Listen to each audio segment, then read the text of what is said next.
네, 여러분 안녕하세요. 두 번째 시간 세포의 특성에 대해서 한번 보도록 하겠습니다. 자, 이제부터는 본격적으로 이론적인 내용을 하게 될 겁니다. 그래서 제가 이렇게 설명을 하기도 하고 그 다음에 온전하게 풀로 볼 수 있는 내용은 EBS 강의를 제공해 주기도 할 겁니다. 그래서 그때그때 연결되어 있는 그 주소로 들어가서 강의를 시청하시면 되겠습니다.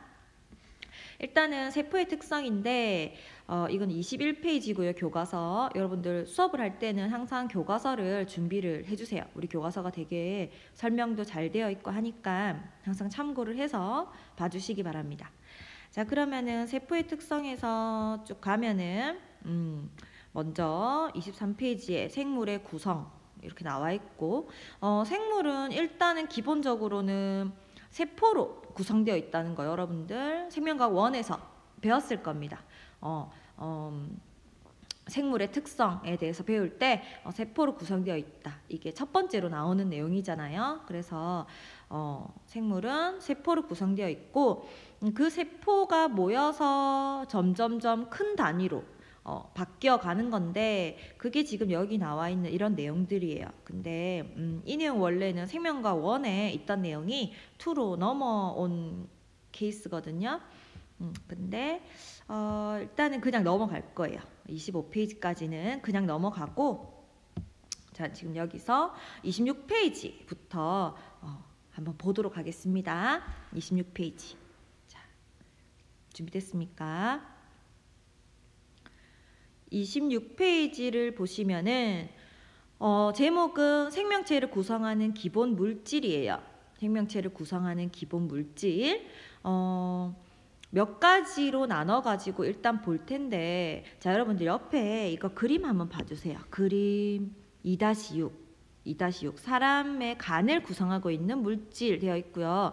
여러분들 알고 있다시피 사람 몸을 구성하고 있는 물질 중에 가장 많은 비율 80% 이상의 가장 많은 비율을 차지하고 있는 건 물입니다. 물, 그쵸? 물이고 그 다음에 두 번째가 뭐예요? 단백질이 되겠습니다. 단백질. 자, 우리 몸을 구성하는 물질 중에 가장 많은 건 물이고 그 다음에 물을 제외하고는 단백질이 가장 많은 비율을 차지하고 있다는 거. 자, 그 다음이 지질이 되겠고요.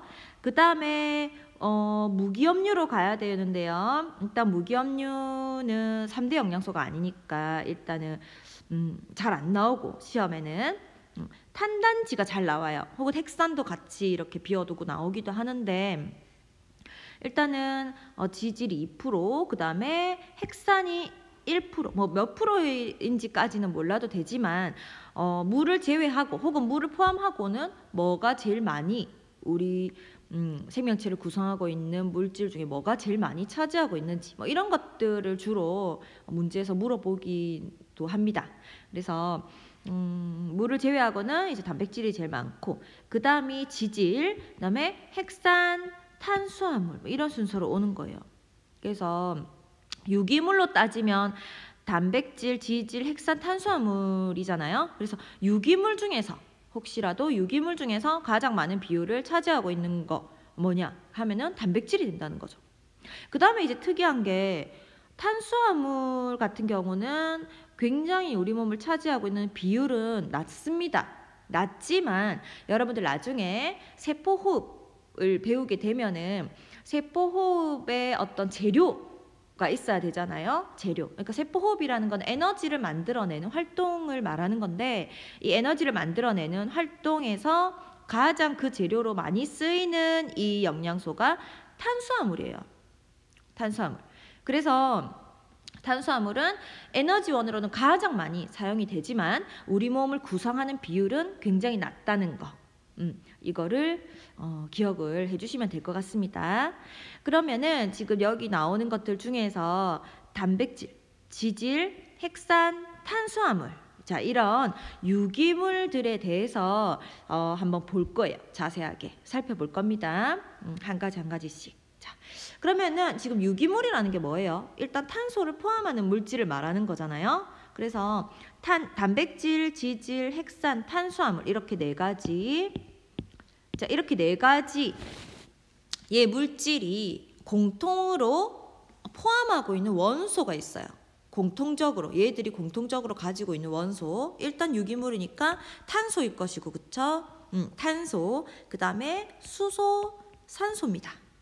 이것들의 개수는 다를 수 있겠죠. 근데 이것들을 공통적으로 가지고 있고, 그 다음에 그 중에서 단백질 같은 경우는 그러면은 이제 한번 볼 텐데요. 단백질부터. 단백질 같은 경우는 일단은 CHO를 기본으로 가지고, 그 다음에 중요시 여기는 게 뭐냐면 단백질은 질소를 가지게 됩니다. 질소. 그래서 단백질을 섭취하게 되면은 어떤 질소화합물인 우리 몸에서, 그러니까 질소화합물인 무엇인가가 만들어진다. 우리 생명과학 1에서 배운 거 기억납니까? 단백질을 섭취하게 되면 암모니아는 NH3 암모니아가 만들어지게 되는데, 우리 몸 안에서 이 암모니아라는 거는 굉장히 독성이 강한 물질이기 때문에 우리 몸의 어떤 기관에서 요소로 바뀐다고 했었거든요. 요소. 자, 기억이 나나요? 차근차근 기억을 떠올려 보세요. 여러분들 생명과학 1 수업은 여러분들 등교 개학을 하게 되면 수업 시간에 다룰 겁니다. 다시. 수업 시간에 다룬다는 건 아시겠죠? 자, 그래서 암모니아가 요소로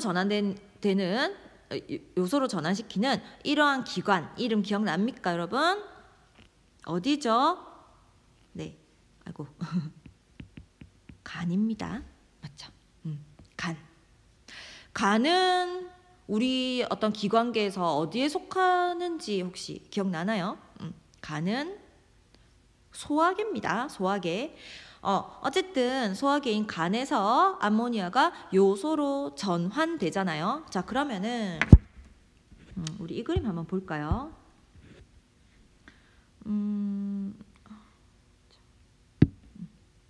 자, 쌤이 미리 그림을 그려놨는데, 자, 이 그림은 그냥 간단하게 그린 그림입니다. 뭐냐면 여기 이게 심장이죠. 심장은 하트죠. 심장이 있고, 심장에서 나오는 혈관 오른쪽, 지금 여기가 만약에 오른쪽이면 오른쪽에 있는 혈관들은 심장에서 나오는 혈관들입니다. 맞죠? 얘들. 그 다음에 얘들은 이제 들어가는 혈관이 되겠죠. 얘들, 아이고, 색깔을 다르게 해볼까요? 얘들은 이제 들어가는 혈관 이렇게 되겠죠. 여기도. 그러면 심장에서 나오는 혈관과 들어가는 혈관들 우리가 이름을 붙여주는데, 심장에서 나오는 혈관들은 이런 식으로 동맥이라고 이름을 붙여주는 것이고, 그 다음에 심장으로 들어가는 혈관들은 정맥이라고 이름 붙여주는 거죠. 자, 지금 이거 생명과학 1에서 배웠던 내용입니다. 여러분 다 배웠던 내용이라서 그냥 별다른 설명 없이 본론으로 들어가는 거예요. 자, 그러면은 지금 여기서 간을 기준으로 간과 연결되어 있는 혈관이면서 심장에서 나오는 혈관이니까 간동맥이라고 얘기하는 거고, 맞죠? 그 다음에 소장과 연결되어 있는 동맥은 장동맥, 뭐 이런 식으로 되는 거죠. 맞죠? 그 다음에 간에서 이렇게 나가는, 그러니까는 간에서는 나가지만, 우리가 항상 헷갈리면 안 되죠. 간에서는 나가지만 나가는 게 무조건 동맥이 아니라 심장을 기준으로 들어오고 있는 혈관은 정맥, 나가는 혈관은 동맥이 되는 거예요. 그래서 얘는 간에서 나가고 있지만 심장으로 들어가는 혈관이기 때문에 간정맥 이렇게 말해주는 거예요. 자, 주로 문제가 많이 나오는 건 간문맥. 자, 이게 조금 중요시 봅니다. 소장에서 간으로 연결된 이러한 혈관을 얘기하는 거죠. 자, 그러면은 왜 내가 이 그림을 그렸냐면, 아까 NH3가 요소로 전환되는 기관이 간이었잖아요. 맞죠? 간. 그러면은 지금 간문맥이랑 간정맥 이렇게 두 개를 비교했을 때, 간문맥이랑 간정맥 이렇게 비교했을 때 요소의 농도 혹은 요소의 양이 더 많은 혈관은 뭘까요? 간문맥과 간정맥 중에 간정맥이겠다. 맞죠? 왜냐하면 간에서 암모니아를 요소로 전환시키니까 간에서 나오고 있는 얘는 요소의 어떤 함량이 많겠죠. 당연히. 맞죠? 혹은 그러면은 지금 얘가 누구냐면 신장입니다. 콩팥. 자, 그러면은 지금 신장을 기준으로 가고 있는 이 혈관은 뭐라고 얘기할까? 당연히 콩팥에 연결되었으니까 콩팥이면서 동맥, 정맥. 콩팥 동맥이고, 그 다음에 신장에서 나오는 이 혈관을 콩팥 정맥 이렇게 얘기해 주겠죠. 콩팥 정맥. 그러면 콩팥 정맥과 콩팥 동맥을 두 개를 비교를 해서 요소 함량이 더 많은 혈관을 찾는다면 뭘까요? 자, 신장에서 우리가 어떤 일을 해줍니까? 여기는 배설기관입니다. 맞죠? 배설기관. 우리 몸에서 배설이라고 하는 건 오줌을 만들어내는 과정이죠. 큰 걸 만들어내는 과정은 배설이라고 하지 않잖아요. 작은 우리 소변을 만들어내는 과정을 배설이라고 하는데, 그러면은 콩팥 동맥에서 이러한 노폐물들이나 어떤 이 혈액들이 다 이렇게 타고 와가지고 신장을 거쳐서 신장에서는 여과라는 게 일어나잖아요. 맞죠? 그러면 신장을 거쳐서 콩팥 정맥으로 이렇게 나가게 되는 거예요. 그러면은 이때 신장에서 여과시키는 아이들 중에 요소가 포함된단 말이죠. 요소는 그러니까 신장에서 100% 걸러지진 않고 일부가 걸러지게 돼요. 일부. 그러면은 신장에서 요소 일부가 걸러진 채로 정맥으로 빠져나가는 거니까 요소의 농도 혹은 요소 함량은 어디가 높겠다? 콩팥 동맥이 더 높은 거죠. 콩팥 동맥이. 이거 이해될까요?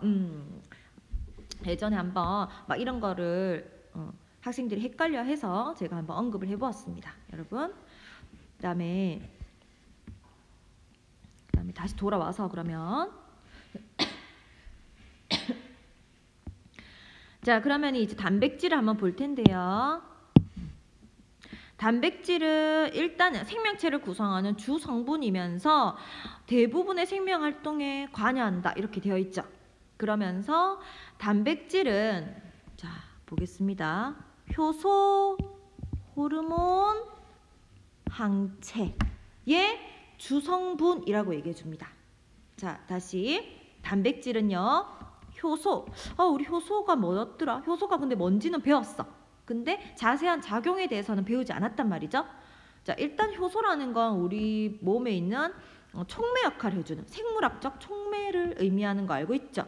자, 그래서 우리 몸 안에서 효소 혹은 호르몬, 그리고 여기 내가 마지막으로 한 항체, 효소, 호르몬, 항체 항상 그냥 거의 달달 기본적으로 외우고 있으셔야 돼요. 효소, 호르몬, 항체의 주성분이 단백질이라는 거를. 그러면 호르몬은 단백질만 있느냐? 그건 아닌데 단백질이라는 성분으로 구성된 호르몬이 대부분 굉장히 많습니다. 그래서 호르몬도 단백질 성분으로 넣은 거예요. 알겠죠? 그래서 효소, 호르몬, 항체의 주성분이다 나오면 그냥 단백질인 거야. 알겠죠?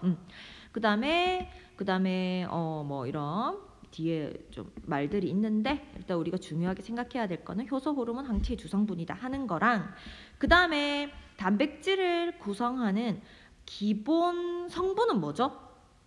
단백질을 구성하는 기본 성분. 단백질이라는 건 굉장히 고분자 물질입니다. 맞죠? 어떤 단량체, 그러니까는 아주 작은 입자라고 하긴 그렇지만 어떤 기본 물질들의 연결이잖아요. 그걸 통틀어서 단백질이라고 얘기하는 거잖아요. 그래서 그러면은 그 기본 물질이 무엇이냐 이 말이야. 자, 뭐죠? 여기 나와 있는 아미노산 맞습니까? 아미노산. 그러면은 지금 여기에 우리 아미노산의 구조 한번 보겠습니다. 우리 막 구조를 직접 여러분들이 그릴 수 있는 수준이 될 필요는 없어요.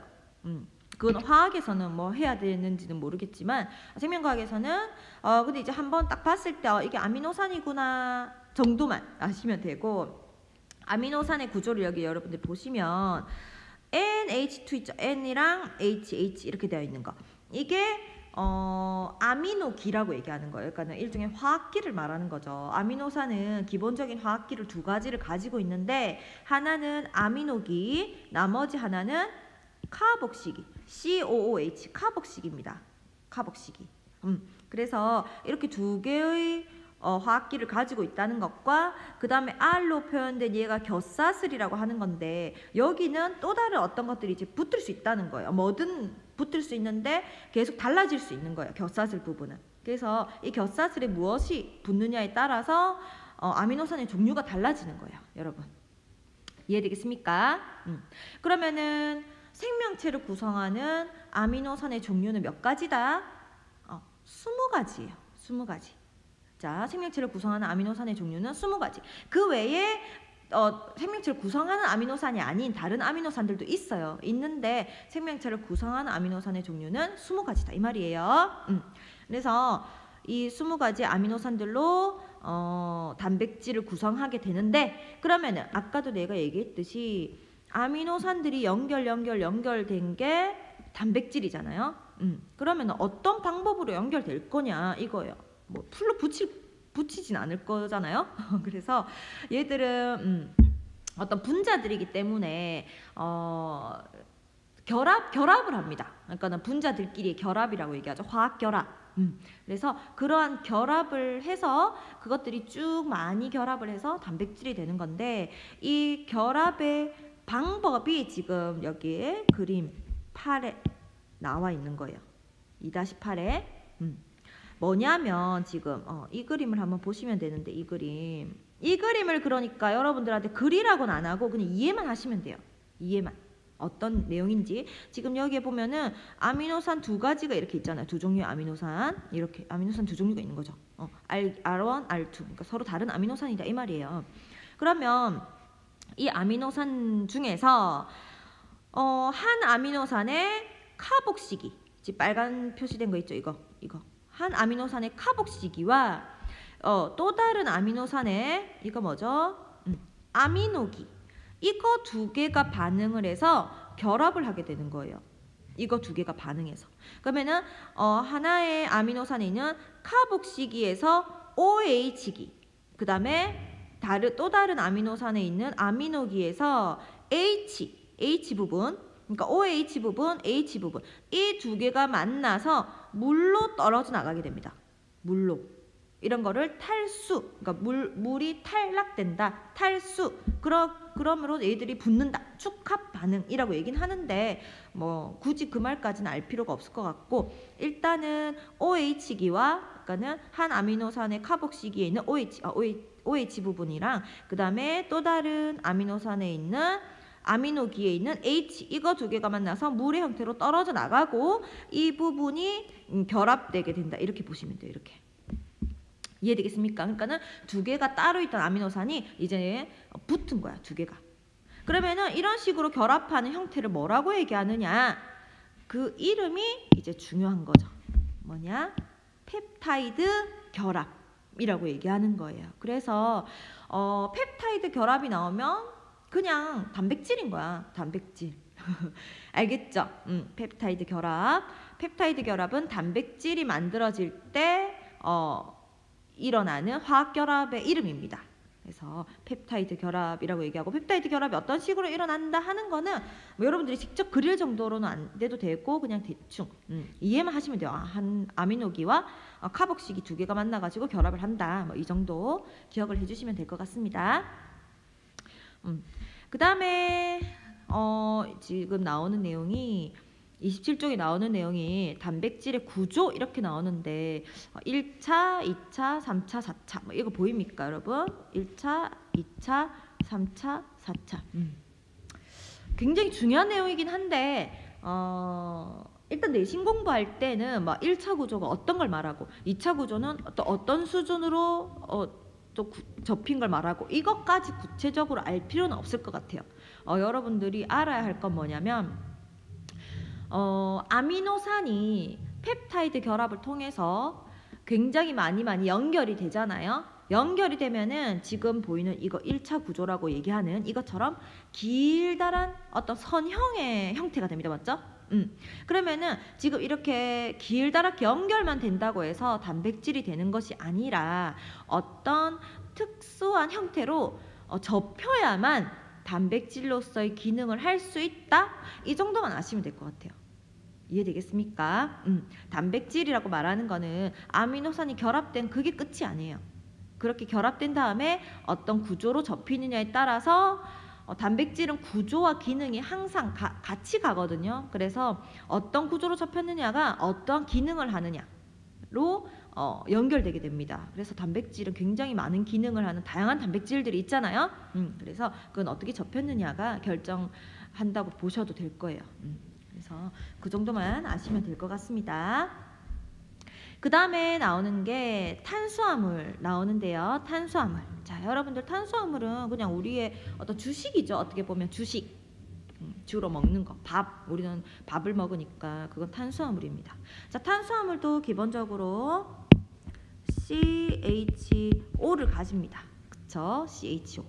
자, 탄수화물에서는 알아야 될 게 뭐냐면 여기 나와 있는 단당류. 그러니까 탄수화물은 주로 우리가 어떤 그림을 그릴 때 이렇게 육각형이나 혹은 오각형으로 그려요. 자, 이것까지 설명을 한번 해볼게요. 자, 육각형으로 이렇게 그리기도 하고 혹은 오각형으로 이렇게 그리기도 합니다. 육각형으로 그려지는 걸 우리가 육탄당이라고 얘기하고요.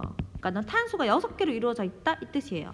그 다음에 오각형으로 그리는 걸 오탄당 이렇게 얘기하는 거예요. 그러니까는 왜 육각형, 오각형으로 그립니까? 이거는 그냥 과학에 있어서 약속이라고 보시면 돼요. 대부분의 탄수화물 이런 식으로 그립니다. 그래서 육탄당, 오탄당 이렇게 있고 지금 여기에 나와 있는 이 그림 10에 나와 있는 여기서는 육탄당을 그려놓은 거예요. 그냥 이해되겠죠? 그러면은 육탄당 중에서 보면 단당류, 즉 그러니까 이 육각형 하나로만 이루어져 있는 걸 단당류라고 얘기하고 그 다음에 이 육각형으로 되어 있는 이게 2개가 연결되어 있는 걸 이당류라고 얘기하는 거예요. 여기 가로 되어 있는 거 있죠. 가로, 포도당, 엿당 이런 거는 예예요. 예. 그러니까 단당류의 예, 이당류의 예 이런 거예요. 그 다음에 이렇게 이제 더 길게 여러 개가 아주 많이 연결되어 있는 이런 것들을 다당류라고 한다. 그래서 탄수화물은 단당류, 이당류, 다당류로 나뉜다 하는 거를 기억해 주시면 될 것 같습니다. 되겠죠? 자, 그러면 단당류, 이당류, 다당류에는 어떤 종류들이 있는지 우리 책에 나와 있거든요. 근데 옛날에는 그냥 이런 거를 그냥 보고 넘어갔어요. 근데 언젠가부터 조금 문제화되고 있거든요. 그래서 우리가 이거는 단순 암기일 수도 있는데 기억을 해둬야 될 것 같습니다. 그래서 자, 단당류에는 해가지고 포도당, 과당, 리보스 이렇게 되어 있죠. 포도당, 과당, 리보스. 자, 리보스라고 하는 거는 오탄당의 한 종류예요. 오탄당. 그러니까는 육탄당, 오탄당 하는 것은 둘 다 단당인데, 그러니까는 포도당, 과당까지는 육탄당이고 리보스는 오탄당인 거예요. 그냥 이렇게 뭐 구분할 필요는 없어요. 굳이 나중에 리보스를 그리고 나중에 DNA 할 때 리보스 배우게 되는데 RNA나 DNA 핵산을 할 때 그때 리보스를 자연스럽게 보게 되니까 그때 기억해 주시면 될 것 같습니다. 자, 그래서 주로 여기서 하나만 더 덧붙일게요. 포도당, 과당, 갈락토스 이렇게 단당류에는 포도당, 과당, 갈락토스 주로 3개가 나옵니다. 리보스는 나중에 핵산에서 다루기 때문에. 근데 리보스도 단당류인 거예요. 당연히 하나로 이루어져 있으니까. 그 다음에 이당류에는 이당류에는 엿당, 설탕, 젖당. 엿당, 설탕, 젖당. 그리고 이게 조금 헷갈리는 건 다시 단당류로 가볼게요. 단당류로 가서 조금 헷갈리는 거는 과당 같아요. 왜냐하면 과당 왠지 과한 느낌인데 단당이야. 안 헷갈리면 더 좋고, 그 다음에 이당류는 엿당, 설탕, 젖당 이런 것들이 있는데 이것들만 외워도 되고, 조금 더 욕심을 내자면 엿당 같은 경우는, 그러니까 일단 엿당, 설탕, 젖당 전부 다 기본적으로는 하나는 포도당이에요. 포도당. 이해되겠습니까? 포도당 플러스 뭐, 이당류니까 두 개겠죠. 그러면 하나는 포도당, 또 하나는 뭐, 이렇게. 그럼 엿당은 뭐냐? 포도당 플러스 포도당이에요. 그러니까 포도당 두 개가 붙어져 있는 게 엿당이에요. 그 다음에 설탕 같은 경우는 포도당에다가 과당이랑 결합한 게 설탕. 젖당 같은 경우는 포도당에 아까 내가 이렇게 적은 갈락토스 이렇게 합쳐진 게 젖당 되겠습니다. 그래서 단당류나 이당류의 종류를 물어보는 문제가 간혹 나올 수 있기 때문에 기억을 해주시면 좋을 것 같습니다. 그 다음에 다당류 같은 경우는 이제 두 종류가 나오나요? 우리 책에는 몇 종류가 나오는지 볼게요. 다당류에는 셀룰로스 하나 나왔고요. 그 다음에 녹말, 글리코젠 세 종류가 나오네요. 다당류의 종류는 뭐뭐다? 셀룰로스, 녹말, 글리코젠. 그러니까 다당류는 다 이런 식으로 생긴 거야. 이런 식으로 아주 길게 연결되어 있는데 셀룰로스 여러분들 알고 있죠? 식물의 뭐의 성분이다? 세포벽의 주성분이다. 식물 세포벽의 주성분이다. 셀룰로스는. 저거 세포벽을 가지는 게 식물만 있는 건 아닙니다, 여러분. 그래서 그거는 차차 설명할 기회가 된다면 설명을 할 것이고, 일단 식물 세포벽은 셀룰로스예요. 알겠죠? 그 다음에 녹말 글리코젠, 이거는 탄수화물의 저장 형태인데, 그럼 녹말과 글리코젠이 어떻게 다르냐? 녹말 같은 경우는 식물에서의 저장 형태, 그 다음에 글리코젠은 동물에서의 저장 형태다. 이렇게 기억해 주시면 돼요. 알겠죠? 탄수화물 이 정도 하고 넘어가면 될 것 같습니다. 그 다음에 지질이 나오는데요. 지질. 자, 지질을 많이 헷갈려 해요. 자, 지질이 가장 큰 범위고 지질은 크게 세 종류로 나눌 수가 있어요. 세 종류. 뭐냐면 중성지방, 인지질, 스테로이드. 자, 지질이라고 하는 게 가장 큰 개념이고, 지질을 중성지방, 인지질, 스테로이드 크게 세 개로 구분할 수가 있는 거예요. 자, 그러면 가장 쉽게 여러분들이 이제 기억을 하려면 어떻게 하면 되냐면, 일단은 중성지방의 어떤 형태를 알아야 됩니다. 중성지방 어떻게 돼 있냐면 간단하게 그리면 이런 형태예요. 이렇게 땅땅땅이에요. 뭐냐면 위에 있는 얘가 글리세롤이라고 하고, 밑에 이렇게 세 개, 꼬리라고 얘기하는데, 꼬리 세 개가 지방산입니다. 자, 근데 이것들의 특징이 뭐냐면 글리세롤 같은 경우는 친수성이고요. 진수성. 지방산은 소수성. 그러니까 친수성은 물과 친한 성질, 소수성은 물을 싫어하는 성질이잖아요. 물과 서로 친하지 않는 이런 성질이잖아요. 그래서 중성지방 같은 경우는 글리세롤 플러스 지방산 3개인데 그 중에서 글리세롤은 친수성이고 지방산은 소수성이다. 그래서 우리가 그냥 기름, 흔히 말하면 기름 뭐 이런 거 얘기할 때는 주로 물과 잘 섞이지 않는 뭐 이런 거잖아요. 그래서 그때는 주로 지방산 성분이 그런 역할을 하는 거죠. 그래서 중성지방이라고 하는 거는 우리 몸에서 어떤 지질 성분이 저장될 때, 몸 안에 있는 어떤 우리가 흔히 말하는 지방 있죠. 몸에 우리 조금 살 있는 사람들은 지방이 많다 이렇게 얘기하잖아요. 그때 말하는 그 지방은 중성지방을 얘기하는 거예요. 이해되겠습니까? 그래서 중성지방. 그 다음에 인지질이 나오는데, 여러분들 인지질은 어디서 들어봤나요? 인지질은 세포 세포막에서 들어보지 않았나요, 여러분? 세포막. 인지질은 세포막. 그러면은 인지질과 중성지방의 차이점을 한번 보면은 뭐냐면 그냥 간단히 생각하면은 이거예요.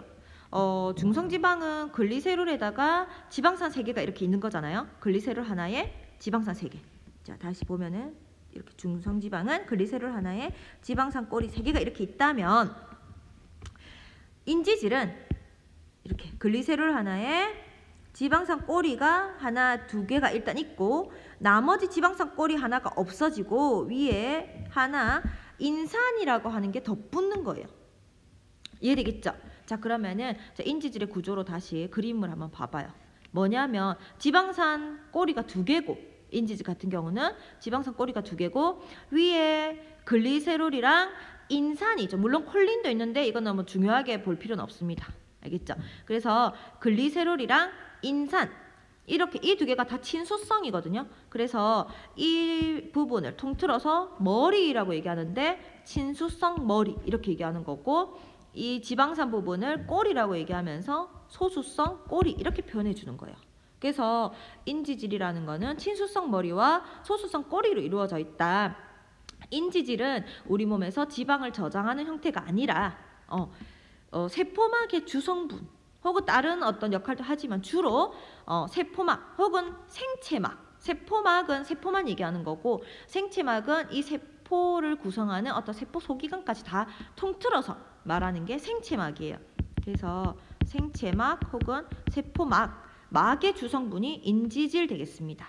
물론 막은 인지질로만 구성되어 있진 않지만 나중에 막을 하면서 다시 언급하도록 하겠습니다. 어쨌든 인지질은 막의 주성분이 인지질이고요. 그 외에 이제 우리 몸에 저장하는 지방이나 혹은 인지질 외에 스테로이드라고 하는 또 다른 지질의 한 종류가 있는데 우리 흔히 콜레스테롤 수치가 높다 이렇게 얘기할 때 그 콜레스테롤도 일종의 지질 성분이고요. 그 콜레스테롤이 스테로이드의 한 종류인 거예요.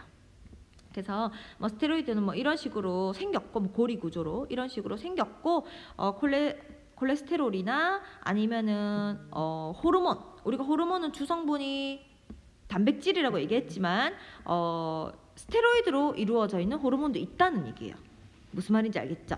그래서 스테로이드 하면은 주로 콜레스테롤을 주로 많이 언급을 하게 되고 지질은 이러한 세 종류가 있다는 것과 구조하고 각각의 어떤 특징들 이 정도 제가 언급한 내용들만 주로 이해하시면 될 것 같습니다. 되겠습니까? 그 다음에 이제 핵산으로 넘어가는데 자, 핵산까지 한번 볼게요. 핵산까지 보고 자, 핵산은 여러분들 근데 작년에 생명과학 1에서 어느 정도 배웠단 말이죠. 맞죠? 그 다음에 1학년 때도 배웠고 그래서 배운 내용을 바탕으로 이제 자세한 내용보다는 우리가 확인하는 차원에서 한번 보도록 하겠습니다. 일단 핵산의 종류는 크게 2종류가 있습니다. 맞죠? 뭐죠? DNA와 RNA. 핵산은 DNA와 RNA가 있는데 핵산의 기본 단위. 자, 아까 단백질의 기본 단위가 아미노산이었듯이 핵산의 기본 단위는 뭐다? 뉴클레오타이드. 자, 우리가 작년 생명과학 1 할 때 뉴클레오솜 이런 것도 배웠단 말이에요. 그래서 헷갈리면 안 되죠. 핵산은 기본적인 단위체가 뉴클레오타이드고 그 다음에 이러한 뉴클레오타이드 자, 그림 한번 볼게요. 뉴클레오타이드의 기본 구조는 당, 인산, 염기가 1대 1의 비율로 구성되어 있다. 맞죠? 그러면 이러한 뉴클레오타이드들이 연결되어서 길다란 폴리. 자, 우리가 폴리라고 얘기하는 거는 각각의 단위체들이 길게 연결된 거를 폴리라고 표현합니다. 그래서 폴리뉴클레오타이드. 그러니까 핵산 DNA든 RNA든 둘 다 폴리뉴클레오타이드겠다. 그쵸? 자, 그렇게 보시면 되고 DNA와 RNA 구조. 자, 이거는 나중에 2차 고사 범위에 해당되는 유전물질 할 때 조금 더 자세하게 다시 설명할 기회가 있을 것 같아요. 우리는 지금 1, 2학년 때 배웠던 그 수준 정도만 알고 있으면 될 것 같거든요. DNA는 이중 나선 구조를 이루고 있다 뭐 하는 거랑 그다음에 DNA와 RNA의 차이점은 DNA는 두 가닥이고 RNA는 한 가닥이고 그다음에 DNA와 RNA를 구성하는 염기와 당의 차이가 있죠. 그래서 당과 염기에서 차이가 있다. DNA는 당의 종류가 디옥시. 그러니까는 리보스에서 2번 탄소에 있는 산소가 떨어져 나간 디옥시리보스인 거죠. DNA는. 그다음에 RNA는 그냥 리보스. 또 구성하는 염기가 DNA는 AGCT 이라면은 RNA는 AGC 그다음에 T 대신에 유라실 U가 있다는 거 기억을 해주시면 되겠습니다. 여러분들 다 아는 내용들이잖아요, 그렇죠? 그래서 핵산은 사실 여러분들이 처음 배운다면 굉장히 설명할 게 많은 부분이지만 복습하는 지금 상황이라고 생각하고 이 정도 하도록 하겠습니다. 자, 그러면은 생명체를 구성하는 기본 물질에 대해서 설명을 한번 해봤는데 어땠는지 잘 모르겠어요. 일단 여러분들이 다시 한번 차근차근 책을 읽어보시고 잘 이해가 안 되면 강의도 다시 들어보시고 이렇게 해서 완벽하게 복습을 해주시기 바랍니다. 오늘 여기까지 하겠습니다. 감사합니다. 수고했습니다.